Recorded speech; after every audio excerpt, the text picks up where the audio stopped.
नमस्कार दोस्तों भारतीय जनता पार्टी लगातार अब राहुल गांधी को देशद्रोही कहकर ब्रांडिंग कर रही है।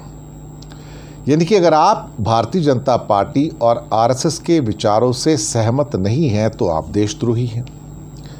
अगर विदेशों में जाके राहुल गांधी कुछ ऐसी बातें कहते हैं जो कि धर्म के बारे में है, निष्पक्षता के बारे में है, आरक्षण के बारे में है, या बहुत सारी ऐसी नीतियों के बारे में है जो शायद भारतीय जनता पार्टी को पसंद नहीं आती हैं, तो वो उनको देशद्रोही कहना शुरू कर देते हैं।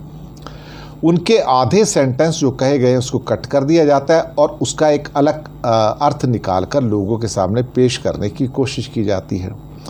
जैसे कि एक भारत विरोधी इल्हाना अमर, जो कि वहाँ की एक एमपी है अमेरिका की, उससे उनकी मुलाकात होती है और वो कांग्रेसमैन है। कांग्रेसमैन का मतलब ये नहीं कि कांग्रेस की मेंबर, कांग्रेस वहाँ पे पार्लियामेंट को कहते हैं, तो कांग्रेसमैन है वो या कांग्रेसवुमेन है वो। अब उनसे अगर उनकी मुलाकात होती है और विभिन्न मुद्दों के ऊपर बातचीत होती है, इसमें बुराई क्या है?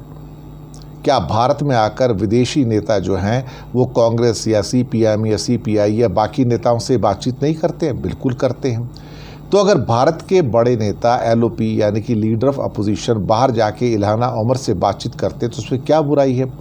भारत ये मानता है कि इल्हाना उमर जो है भारत विरोधी है, यानी कि भारत की शत्रु है, लेकिन वो कांग्रेस पर्सन है, वो वहाँ की मेंबर पार्लियामेंट है। आप उससे नफरत नहीं कर सकते, क्योंकि अमेरिका के अंदर जो 2 विचार हैं या 3 विचार हैं या मल्टीपल विचार हैं उनको मान्यता मिलती है। लेकिन भारत में आरएसएस और बीजेपी दूसरे विचार को मान्यता देने को बिल्कुल और बिल्कुल भी तैयार नहीं है।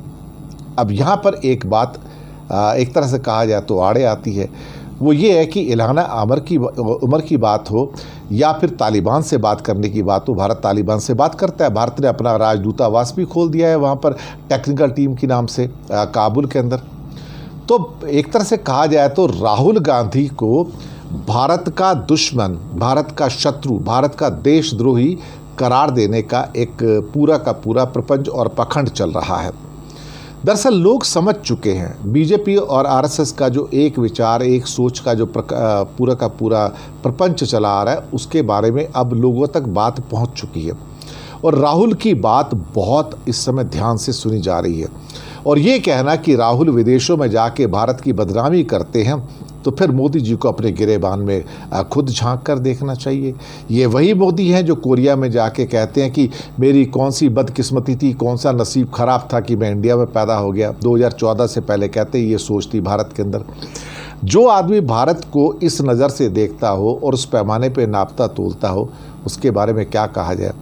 तो राहुल ने एक तरह से बीजेपी और आरएसएस की बखिया उधेड़ कर रख दी है और यही चीज़ गिरिराज सिंह हो या रविशंकर प्रसाद हो या मोदी हो या उनके बाकी जो चमचे हैं उनको नापसंद हो रही है।